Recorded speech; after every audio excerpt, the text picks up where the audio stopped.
Hello बच्चों, मैं हूं Upendra Singh SBP government college Dungarpur से। एसबीपी गवर्नमेंट कॉलेज डूंगरपुर के ऑनलाइन टीचिंग कार्यक्रम में आपका फिर से स्वागत है। और आज हम पढ़ेंगे फंडामेंटल राइट्स या मौलिक अधिकारों के बारे में। वे अधिकार जिन्हें हम वर्तमान में जो आधुनिक लोकतंत्र हैं उनका बेस कहिए, उनका मूल आधार कहिए। लोकतंत्र का मूल आधार आज की डेट में ये फंडामेंटल राइट्स हैं। तो सबसे पहले हम ये जानें कि जो 22 पार्ट हैं हमारे संविधान के, उसमें जो तीसरा पार्ट है भाग 3, उसके आर्टिकल 12 से लेकर के 35 के बीच मूल अधिकारों की चर्चा की गई है। 12 से शुरू होता है यह पार्ट और 35 पे ख़त्म हो जाता है, 35 पे ख़त्म हो जाता है। अब यहाँ एक मिसिंग आर्टिकल है 31। इसको एक्चुअली 1978 में जब मोरारजी देसाई की सरकार आई थी तो उस समय इसको रिपील कर दिया गया, इसको संविधान से हटा दिया गया, पार्ट 3 से हटा दिया गया और इसको मौलिक अधिकारों के स्थान पे एक कानूनी अधिकार का रूप दिया गया। यह अधिकार था संपत्ति का अधिकार। तो ये यहाँ हमको ये याद करना है कि भाग 3 में है और 12 से 35 के बीच में, जिसमें आर्टिकल 31 में जो संपत्ति के अधिकार का अनुच्छेद था उसको 1978 में हटा दिया गया। यानी हम देखें तो जो मूल संविधान 26 जनवरी 1950 को लागू हुआ था उसमें 7 प्रकार के अधिकार दिए गए थे। 7 अधिकार थे। एक को हमने कहा राइट टू इक्वलिटी, समानता का अधिकार। दूसरे को हमने कहा राइट टू फ्रीडम, स्वतंत्रता का अधिकार। इसी तरीके से शोषण के विरुद्ध अधिकार, धार्मिक स्वतंत्रता का अधिकार, सांस्कृतिक और शैक्षिक अधिकार, और जो छठा अधिकार था निजी संपत्ति का। और जैसा मैंने बताया कि 44वें संविधान संशोधन के माध्यम से 1978 में इसको हटा दिया गया। और 7वां था संवैधानिक उपचारों का अधिकार। और ये वही अधिकार है जिसको हम डॉक्टर अंबेडकर ने कहा था कि यह हमारे भारतीय संविधान की आत्मा है, उसका हृदय है। तो आज कोई पूछे कि कितने अधिकार हमारे पास हैं मौलिक अधिकार के रूप में, तो ये 6 हैं, क्योंकि एक अधिकार को हटा दिया गया है। मूल संविधान में 7 थे और आज 1978 के बाद कितने हैं? 6 अधिकार हैं। अब जैसा कि मैंने बताया, ये शुरू होते हैं अनुच्छेद 12 से। और 12 में क्या है?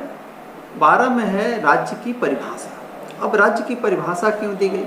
इसलिए दी गई क्योंकि अधिकारों की जो बात होती है वह राज्य के विरुद्ध ही होती है, राज्य के विरुद्ध होती है, क्योंकि वही हमारे अधिकारों का वायलेशन कर सकता है। तो इस पार्ट का जो पहला आर्टिकल है, आर्टिकल 12 12वां, उसमें स्टेट को डिफाइन किया गया है। और अब देखना है स्टेट में आता क्या है। जब संविधान में पार्ट 3 में स्टेट की बात होती है तो उसका क्या मतलब है? तो इसका मतलब है गवर्नमेंट एंड लेजिस्लेटिव, यानी सरकार और व्यवस्थापिका। और यह सरकार सेंटर की भी हो सकती है और यह स्टेट की भी हो सकती है, प्रोविंसेस के भी हो सकती है, यानी भारत सरकार का भी और राजस्थान सरकार का भी, उसकी कार्यपालिका और उसकी व्यवस्थापिका। दूसरी जो चीज़ है लोकल अथॉरिटी की है। अब लोकल अथॉरिटी में क्या आता है? जैसे लोकल सेल्फ गवर्नमेंट है, तो ये चीज़ें लोकल अथॉरिटी में आ जाती हैं। ग्राम पंचायत है, म्यूनिसिपल कॉरपोरेशन है, म्यूनिसिपल काउंसिल है, जिला परिषद है। ये हमारे लोकल सेल्फ गवर्नमेंट की जितनी बॉडीज़ हैं ये लोकल अथॉरिटी में आ जाती हैं। और तीसरा और आखिरी है अदर अथॉरिटीज़। इसमें वे सारी संस्थाएं आती हैं जिनको सरकार ने स्थापित किया है और जो किसी ऐसे पावर का इस्तेमाल कर रही हैं जिससे कि हमारे मौलिक अधिकारों का वायलेशन हो सकता है।